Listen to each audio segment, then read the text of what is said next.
Donc on n'avait pas hésité, on a sauté et direct après, il y avait la réaction des gens, etc. Parce que non, ne sautez pas, nanana, ça a créé vraiment un mouvement.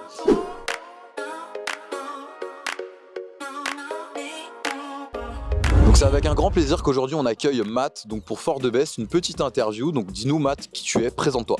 Je m'appelle Mathieu, je suis actuellement en école de commerce et je suis créateur de contenu. Donc tu as fait toutes tes études dans le commerce ou tu as fait quelque chose avant? Il faut savoir que j'ai commencé par une licence TAPS parce que je savais pas vraiment ce que je voulais faire dans la vie. Et étant donné que je suis passionné de sport, j'ai voulu faire du sport mon métier. Donc c'est pour ça que je me suis dirigé vers une licence TAPS. Et suite à une blessure, j'ai voulu faire quelque chose de plus scolaire et c'est pour ça que je suis allé en commerce international. La création de contenu, ça t'est venu à quel moment? Ça m'est venu à partir du confinement parce que je suis quelqu'un qui fait énormément de choses dans ma journée et je suis passé de je fais 15 000 choses à je fais plus rien. À la base TikTok c'était vraiment un réseau pour moi assez enfantin et c'est pour ça que je voulais vraiment pas commencer sur cette plateforme et puis je me suis dit pourquoi pas essayer, j'ai commencé à suivre les trends etc. et puis je me suis rapidement axé vers la mode et vers les micro-trottoirs. Et si moi je te pose la question, quelle est ta meilleure anecdote? Qu'est-ce que tu as à me dire? C'est assez marrant que tu me poses la question parce que d'habitude c'est vraiment moi qui pose la question aux gens.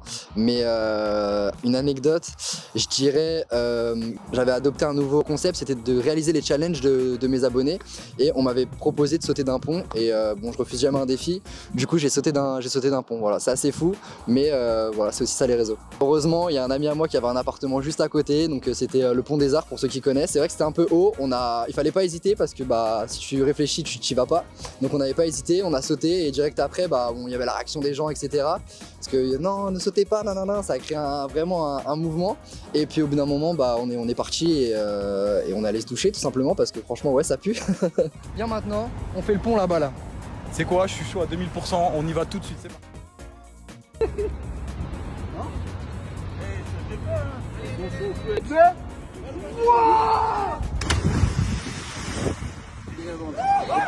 Dans la scène, il risque d'avoir des boutons, c'est pas une blague. Ouais, bah ouais. Regardez, il a dit des boutons, c'est pas une blague. Allez, tranquille. Si les mecs. Et donc, quelle image tu renvoies aux jeunes, étant donné que tu me dis que c'est des jeunes qui regardent tes vidéos, quelle image toi tu renvoies aux jeunes en fonction de ton type de contenu dans les micro-trottoirs? C'est une très bonne question. Je ne m'étais jamais posé la question, mais étant donné que je suis quelqu'un qui ne me prend pas la tête, je fais ce que j'ai envie de faire. J'ai commencé par des trends, c'est-à-dire un peu suivre la masse, suivre des délires, si je peux dire, de TikTok. Ensuite, j'ai continué sur directement ce que j'aimais. C'était des défis. J'ai fait de la mode et je suis allé sur les micro-trottoirs. Donc en fait, je me suis toujours orienté vers ce que j'aimais. Aux yeux des gens, je pense que je suis quelqu'un qui fait ce qu'il aime sans se forcer et voilà, tout simplement. Ok, donc maintenant on va changer d'univers, on va parler de tes projets. Donc dis-moi, est-ce que tu as des projets futurs? Alors sur les réseaux sociaux, comme tout influenceur entre guillemets qui se respecte, je pense que ce serait de faire grossir sa communauté, qu'il n'y ait pas de limite, qu'il n'y ait pas de fin, que ça continue à grossir de jour en jour et qu'on puisse faire rire les gens de jour en jour. Après en termes de projets personnels, j'aimerais, dans ma vie à moi, j'aimerais pouvoir finir mes études et par la suite ouvrir ma propre entreprise. Au vu de ton parcours accompli, qu'est-ce que tu dirais à ton toi de quand tu étais tout petit? Au vu de mon parcours accompli, je dirais qu'il ne faut jamais rien lâcher parce que sur une carrière, il y a toujours des obstacles, il y a des hauts et des bas. Alors moi j'ai fait du sport toute ma vie, je m'attendais vraiment pas à finir sur les réseaux sociaux parce que le sport c'est ce que j'aimais, c'est pour ça que je suis allé là-dedans. Mais voilà, malheureusement suite à une blessure, j'ai dû me réorienter, j'ai dû aller en commerce. Bon, ça me déplaît pas parce que sans ça je serais pas arrivé là où je suis aujourd'hui. Donc si je pouvais dire quelque chose au moi enfant, je dirais continue, lâche rien et tu verras où ça te mène parce que la vie c'est des hauts et des bas et faut surtout jamais rien lâcher. Maintenant je vais te poser des questions perso sur ta personnalité, tu me réponds ou pas, on va voir si t'es joueur. Donc dis-moi, quel est ton meilleur date? Qu'est-ce que t'écoutes, qu'est-ce que tu manges, où est-ce que tu vas? Voilà, dis-moi tout. Alors je pense pas qu'il y ait de bons ou de mauvais dates, je pense que c'est juste la personne avec qui t'es qui fait le date. Mais moi je suis quelqu'un de très romantique. Donc par exemple un date sur une péniche comme celle-ci avec je sais pas un petit repas aux chandelles, bon ça fait très cliché mais une petite musique, une petite bouteille histoire de mettre dans l'ambiance, je pense que c'est un bon date.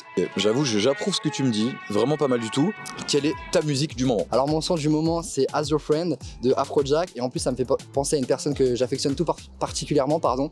Donc voilà, c'est cette musique-là.